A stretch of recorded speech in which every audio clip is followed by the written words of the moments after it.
Story in gacha games kinda sucks now, if I'm being completely honest, and has been kinda not the greatest for quite a while.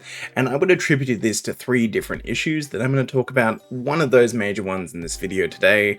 The other two I'm going to touch on really quickly and explain why I don't really think, at least for the foreseeable future, that they're ever going to be really addressed.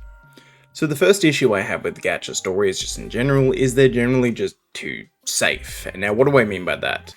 Isn't you just don't really feel anything. They don't really have like characters that are typically bad. They like bad guys, in air quotations, like, you know, your stereotypical villain. They don't really have like proper like evil kind of characters, and the stories just don't really have like a lot of danger or like threats or like you're not watching the story in like Genshin Impact or Star Rail or something and being like, oh god, are they gonna die at any point? Star Rail does it a little bit better.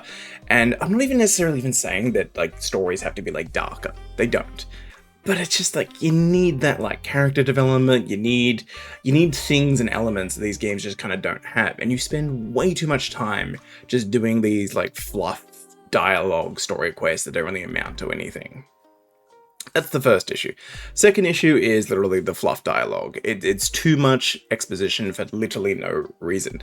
Now, it's not that you don't need that exposition. That exposition's a good thing. You need lore and world building and stuff like that, but the problem is the ratio is just too much in favor of exposition as opposed to actual story development. It's like literally like a 90%, 10% split. And I'm more using like Genshin and 𝙀𝙓𝙋𝘼𝙉𝘿 games as an example of this because they're one of the most prominent ones, and they're kind of the ones that popularize this style.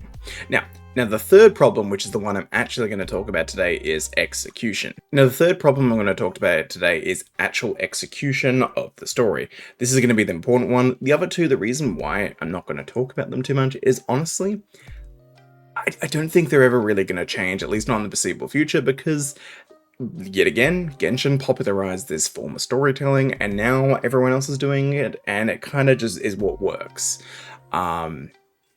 So they're going to keep doing it because it's what makes them the most money. And whether you like it or not, unfortunately, the hardcore player base is not what funds these games. The people that are spending like $10,000 in the game are not the people that are actually spending the most money. It's the casual players. Because if you do the math, say for example, you have 1 million players, right? That's just an example. And then say 10,000 of those players spend $1,000, but the other 100,000 spend $25. That group of players is going to be spending more money over time eventually.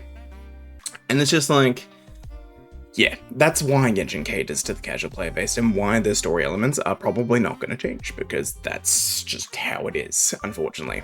But the third point is going to be execution of story. Now, this is a big one because I cannot explain to you the amount of times we've had this happen. So I'm just going to bring up some gameplay here. This is from one of 𝙀𝙓𝙋𝘼𝙉𝘿's videos. Now, there's no reason in particular I'm bringing up particularly 𝙀𝙓𝙋𝘼𝙉𝘍's video, but I just wanted to find a scene where two characters are talking. And I want you to watch this for a second and just kind of pay attention. Just for a second.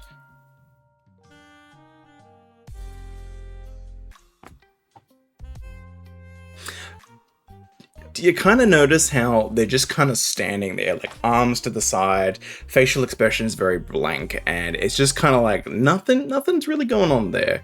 It's just like a little bit of lip movement, maybe some minor facial expressions. It just, I don't know how to explain it other than the fact that it just feels kind of lifeless in a lot of cases, and I just really don't like the way it looks and feels but there was a new video that 𝙀𝙀𝙋𝘼𝙉𝘿 came out recently, and I feel like the biggest thing that's going to fix execution, one of the biggest things of story, is just like having facial animations and micro body movements and actually having proper animation to then feel to the characters to bring them to life. And this video that I saw yesterday or earlier today, can't remember which one it is, really proved that point, like just how much of a difference it actually makes. There's a second point I want to touch on as well in a minute, but we're going to watch some of this first. Just going to watch some of this clip and you'll just very quickly see what I mean. Like, just pay attention to the facial animations, pay attention to the body movements, the micro facial expressions, but also pay attention to like the characters that aren't talking in the scene, like the other two here, and you'll see that they're moving constantly. They feel more lifelike, and it makes such a big difference. And this is the thing. This is a fluff dialogue scene. This is not some like complicated kind of like story plot scene, but I'd rather watch this any day of the week than sitting in a Genshin story watching two characters and a couple characters in the background just having a fluff dialogue scene. Just like, look at this shit.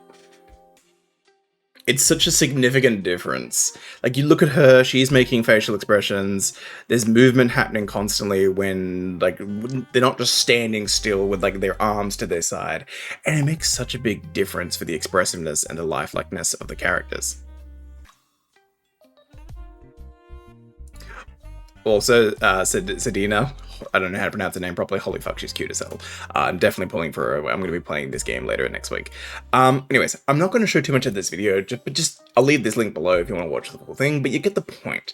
It's like the emotion in the faces, the movements, everything that just feels more lifelike. And I wish that this is what we got in all cutscenes, all dialogue in the game. Obviously, that's a little bit potentially unrealistic because that's just a lot more work to do. There's a reason why they do the cheap, just kind of like standing straight, just staring at each other kind of thing, and that's why it's kind of like that.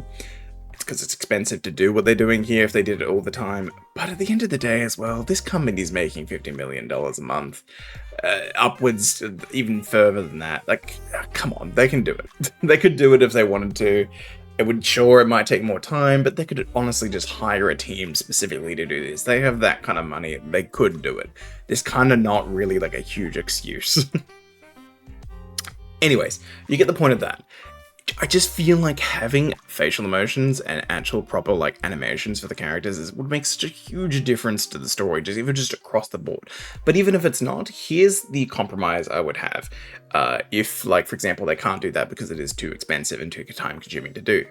Can we please just drop the whole two characters dialogue thing at the bottom of the screen and just switching camera angles and locking us into a dialogue window? Can we do the thing that like other games do in the AAA space, which is the walk and talk kind of thing, where you walk around? Like, for example, there's a cutscene or a trailer where she's showing us around the city of the new Ownback Third Space. It'd be really, really cool if like she was walking around, you follow her and you stop somewhere and then she talks a little bit while you can still move around, and then you move onwards and talk a bit more, and then you talk and then she explains the lore of the city while you're walking around.